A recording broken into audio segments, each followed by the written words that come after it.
Welcome back to KFC, Kids for Christ. It's up to Nugget 4, and I've got Willy Ramos here with me. Willy, we just had a chat to you about your consciousness kicking in while you're in the game. So now the voice in my head was saying that I was wrong. Before, I had no morals, so now it's new to me as well. So now, now it's like, now what? Now I have to live with the consequences of my sins, of every bad thing that I did. So I'm giving my life to Jesus, or I'm at a point or at a start. I can feel it coming. I can feel Him coming to my life because I heard Him for the first time. But now, guilt creeps in. Now, the Bible says that Satan is an accuser. So now he's accusing me. No, you can't leave the gang, man. You're guilty of this. You're guilty of that. And then I start feeling bad instead of feeling good, like a relief. Now I start feeling even more scared now.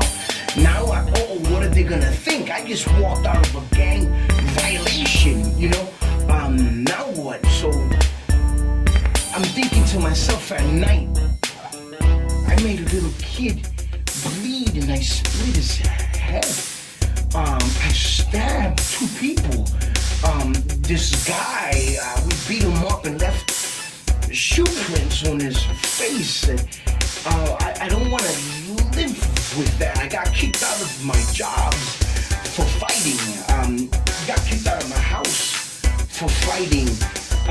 So now I'm feeling suicidal. Now I hate my life. I hate the world even more. I feel even more hopeless. So how did you live with the thoughts of suicide and especially all this regret kicking in? How did you live with that? Were you able to? And then, so I came to a breaking point, man. It was, the breaking point was this. I had a gun. And I said, you know what, I'm tired of this life. I contributed to nothing positive in this world. I'm another statistics. I'm the bad hombres that President Trump talks about. It's me. I'm the one that gives Hispanics bad names, or I'm the dirty person that doesn't belong. So I take the gun I had in the Nike shoebox, and I said, I'm going to kill myself. Enough is enough. I don't deserve. There's nothing worth fighting for in this world. Everybody's evil, I thought.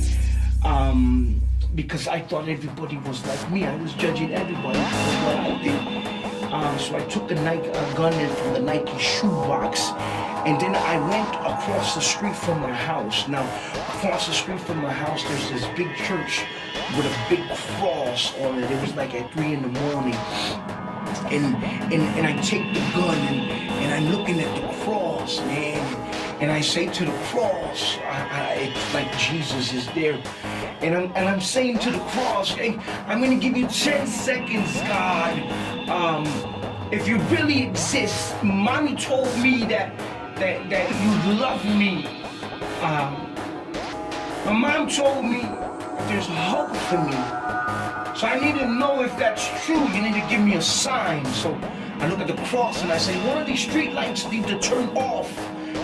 Please let me know that you love me. And if you do, I'll give you my life. I'll give you my life. And then I gave God 10 seconds, man. I said, God, I'm gonna give you 10 seconds for one of these street lights to turn off. And I start counting 1, 2, skip a few, 8, 9. And you know, when you get to 9, you go 9 and a half. And then you go 9 3/4. I don't know what 3/4 is. And then you do a slow motion. And then you start tapping your feet. 10. And nothing happened, man. The silence of heaven. And I went back home, man, and I put the gun right here in my temple, and then I put it in my heart. And then I put it right here in my shin. And then finally I put it in my mouth. And because God loves me so much, it was like the heavens were singing me a lullaby rock-a-bye, baby. Because I had a gun in my mouth for 8 hours. I fell asleep.